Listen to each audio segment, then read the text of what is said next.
Bismillahir Rahmanir Rahim, the first half of surat al-Fatiha. In the introduction, we did ayah 5, إِيَّاكَ نَعْبُدُ وَإِيَّاكَ نَسْتَعِينُ. Now we're going to start from the top of the surah. Bismillahir Rahmanir Rahim, Alhamdulillahi Rabbil Alameen, Ar-Rahmanir Rahim, Maliki Yawmiddin. Now in the process, I'm going to show you some things using a whiteboard. And whatever I write on the whiteboard is for me to be able to use as a reference later on and show you something that we've already talked about. You don't necessarily need to write anything down from what I write on the whiteboard. What I do need you to write is when I make notes on the side of the surahs, the keywords that were selected carefully so that they can help you in the long run, inshallah. So the first thing we're going to mention here is with regards to the word إِيَّاكَ. We said إِيَّاكَ means only you. Only you we worship, and only you we ask for help. So the word إِيَّاكَ is actually two words in Arabic. You have the إِيَّا part, which I'm going to use black for. إِيَّا is one word, and then a different color, the ka that comes at the end, is the one that means you. So إِيَّا, only, and then ka means you. Now, from the beginning of the surah, Bismillah, in the name of Allah. Ar-Rahman, the most merciful, Ar-Rahim, the all-merciful, or you have other possible translations for these two names of Allah. We're not going to go into those. We'll just keep the idea of most merciful, all-merciful. But the word Bismillah is actually, it's two words, and it literally means with the name of Allah, not in the name of Allah. With the name of Allah, meaning that anything that you do, everything that you start it with the name of Allah. Then Alhamdulillah. Alhamdu is a word that means two things. It means praise and thanks at the same time. Praise and thanks. So this is Alhamdu. And then Lillah means to Allah, or praise and thanks belong to Allah, for Allah. So let me show you these on the blank whiteboard over here. Let's use a blank area. So we had two examples. We had an example of Bismillah, where we had the B that came at the beginning attached to the word Ismi, Bismillah. And now we have Lillah. And so we have the small word Li that came attached at the beginning of the word Allah. So these two black boxes, they represent a word, okay? Any word could come in that box. If B comes attached at the beginning of any word, it means with. And if Li comes attached at the beginning of any word, it means to or for. So this is Bismi, with the name, and this is Lillahi, to Allah. So, Alhamdulillah, praise and thanks to Allah, or praise and thanks belong to Allah. Praise and thanks are for Allah.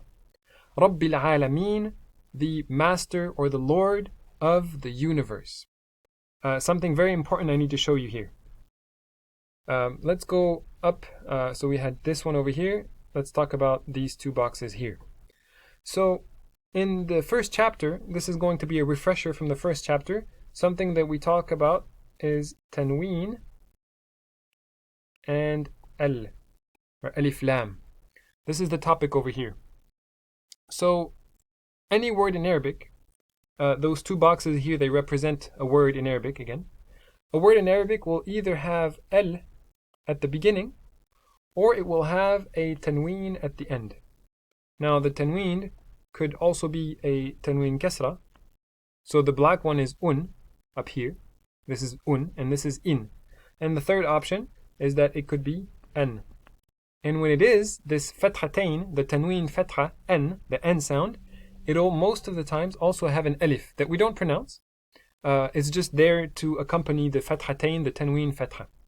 So point being here that a word in Arabic has to have either al at the beginning or a tanween at the end. And it cannot have both. It has to have one or the other.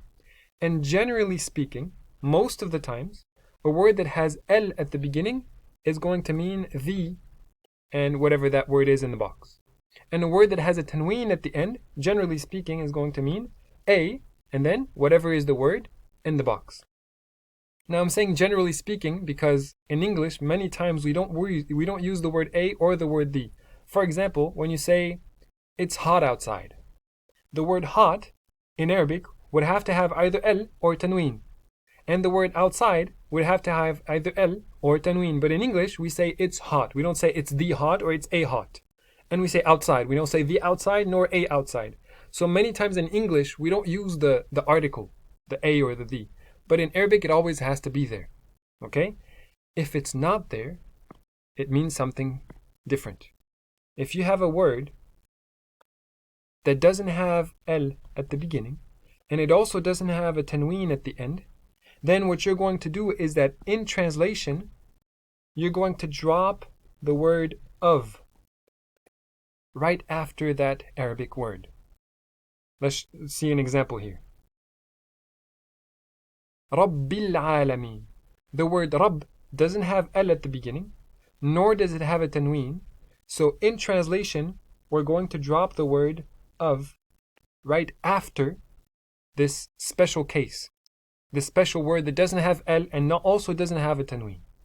Right after that word, we put the word of. But this explanation is going to be useful, of course, in the future. But your best friend is to try to translate intuitively. Praise and thanks to Allah, Master or Lord of the universe. It just makes sense to put the word of once you know the meaning of the two words that are here. And then Ar-Rahman Ar-Rahim, most merciful, all merciful. Maliki Yawmiddin. Let's first translate the three words.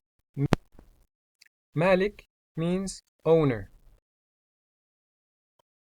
Yawm means day. And deen means religion. Religion. So I was talking about translating intuitively. Let's do the same thing here. Lord of the world, all merciful, most merciful, or most merciful, all merciful. Owner, day, religion. The owner of, the day of, religion. And now that matches the explanation I just gave you, which is that Malik doesn't have el and also does not have tanween. So we drop the word of right after the word Malik. And then the word Yawm also does not have el and does not have a tanween at the end. So right after the word Yawm, we drop the word of in translation. Owner of, the day of, and then religion. Now we know that the meaning of this is the day of judgment. The day of religion in Arabic means the day of judgment. In English, we only have two names for that day. The day of judgment, the day of resurrection. In Arabic, there's dozens of names for that day. One of them is that it's the day of religion. I'm just talking about the day of judgment. So let's just recap what we did today. With the name of Allah, not in, but with the name of Allah, the most merciful, the all merciful. Praise and thanks to Allah, the Lord of the universe, the most merciful, the all merciful, the owner of the day of religion or the day of judgment. Only you we worship, and only you we ask for help.